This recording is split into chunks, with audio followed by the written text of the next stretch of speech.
Hello guys, good morning, and for this video nga pala, umpisahan natin ang ating vlog sa araw na ito. Ito nga pala ay araw ng Linggo ngayon. Syempre ito nga pala ay umuulan nga pala. Syempre ito yung pinakaantay nga pala nating blessing, at syempre nga pala wala tayong pasok, nagpatungo ulit tayo dito sa ating munting kubo, kaya nakabagat nga pala si Cattle Pits ng ayanong bisang aringgulay na labong kung tawagin. Ito yung tinatawag sa atin dito na bamboo. Ito yung napakasarap at napakadalang bago pala ang sumisibol sa panahon ngayon, kaya ito nakabagat si Tol Pits ng pangulamin. Ito nga pala guys ay napakadalang pa nga sa panahon ito, kaya jackpot ngayon si Cattle Pits, nakabagat ng 3 piraso. Siguradong swak na swak ito bagay sa pangulamin ngayong araw na to. Ngayon nga pala ay aabuti na tayo ng tanghalian. Syempre nagmamadaling ni Cattle Pits at para umabot ito ng ating pangulam sa nalalapit na tanghalian, at medyo alanganin na nga pala napunta natin dito sa may kubo. At kaya nga pala guys, habang tinatalipan ni Cattle Pits yan, syempre hindi mawawala sa isip niya kung ano ilalawak diyan. Syempre kung mas masarap nga naman, mas masarap niya ipanlaban sa mga pinaksiw pata o kaya yung kalinawan, syempre hindi naman natin kakayanin yan ngayon, at napakamahal sa panahon ngayon ng mga ganyang karne-karne. Hindi naman natin kailangan ng mga masasarap na pangrekado para sumarap ang ating pangulam. Syempre ang ating gagawin diyan ay yung ating, syempre yung mga pangkaraniwang na ilalahok natin sa mga gulay-gulay. Syempre ang ating the best mega sardine. Syempre lalagyan natin yan yung kulay pula para mas masarap at mas mahalang pa. Kaya nga pala ito guys, kahit wala namang mga pata-patang yan, okay na, sasarap din yan. Next time, pag medyo nakaluwag-luwag na si Cattle Pits, syempre, harap uli yan ng labong na para panlahok naman sa mga pata-patang yan. Ayan, ang sarap. Para nga pala guys, sa mga kapanood na rin video ito, baka mamaya, may makaisip na mag-donate ng panlahok diyan sa labong na ginagayan ni Cattle Pits.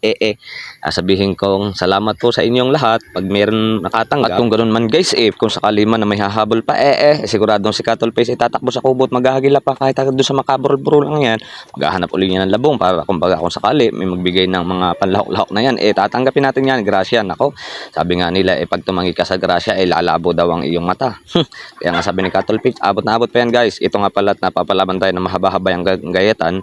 Syempre ang pinakamaganda nga palang gamitin dyan ay yung peeler. Wala nga pala tayong peeler dito magagamit kasi narito tayo sa ating munting kubo, kaya tsatsagain na nga pala ni Cattle Pits yan, gayatin sa isang matalas sa kutsilyo. Yun nga pala hinasapan niya kanina para mapapalaban man, okay na okay, maninipis, tama-tama. Ito nga pala guys, at makikita natin na medyo hulaw na yung kasi kaninang maga napakalakas pa ng ulan. Siyempre napakalaking biyaya nga pala ito sa atin, at dito nga pala nakakaranas tayo ng napakatinding init, at siyempre mga labahan dito napakakating-kating ng tubig. Ito nga pala guys yung aking aso dito na aking alaga din sa kubo. Siyempre yung dakila akong tagabantay dito napakabay pa. Ito nga pala yung isang mangangagat pa. At yan nga pala guys, at makikita natin na natapos na yung ginagayat ni Cattle Pits ng labong na 3 piraso. Ito nga pala medyo matagal-tagal na at hindi ko na pinahaba yung ating video. Siyempre ang kasunod naman natin yung gagawin ay yung hahanap tayo ng panggata naman diyan. Siyempre ito nga pala at meron tayong nakagayak dito na isang timbo ng mga panggata. Imbis nga pala ipagbibili, hindi ko na ginawa at gawa ng sayang pa. Mahal na mahal pa man din ang niyog ngayon, kaysa bibili pa ay pag naubusan tayo, nako, tayo naman ang tatakbo sa tindahan para bumili ng kung magkano ang kilo ngayon ng niyog.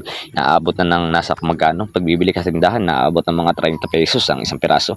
Kaya ito nga pala at hindi na natin pinagbili, kaya dito na lang, at napakadaling kumuha ng panggata. Pag nakaisip ka magulay, easy lang, narito lang sa kalapit ang ating mga panggata. Ito nga pala guys, at tinatapasan na ni Cattle Pits yan. Makikita nyo nga pala na medyo mabagal-bagal na yan magmanapas, pero alam nyo ba guys na dati yan ang gawain ko. Siyempre nung panahon na wala pa tayong asawa, wala pa ng pamilya, binata pa naman, siyempre dati nga pala ako mananapas, kaso nga lang po kumupas. At ito nga pala guys, ng mga panggata natin medyo matagal-tagal na, at nung nagpabuko nga pala din sa ating munting kubo, siyempre pinadami na yung mga niyog para ibagsak na at hindi na makuha ng iba. Yun nga pala hindi namin pinagbibili, at yan nga pala tinatambak lang namin din sa kubo para kung sakaling makaisip tayo maguli, madali na, hindi na tayo maghahanap pa.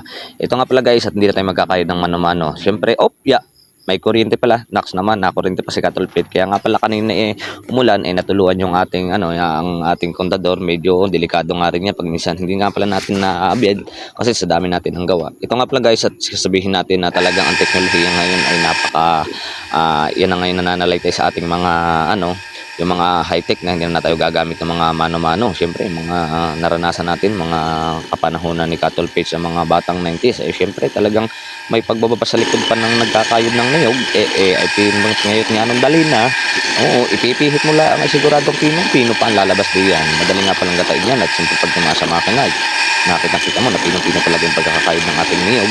Yan nga pala napakadali lang, at siyempre hindi naman tatagal iyan, at kumbaga motor na yung ginagamit natin. Ito nga pala guys Ako din yung nag-assemble nitong kayurang ito. Ito nga pala yung motor ng ating water pump, yung 1 lang ang makina, yung laki.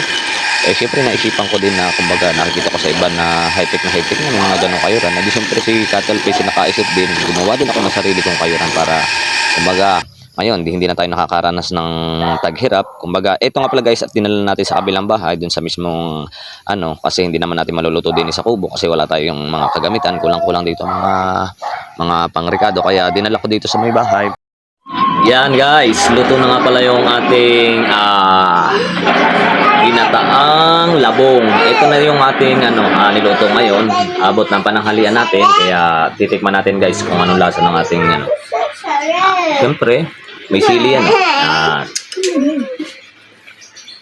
Ay, ano na? Yan sarap.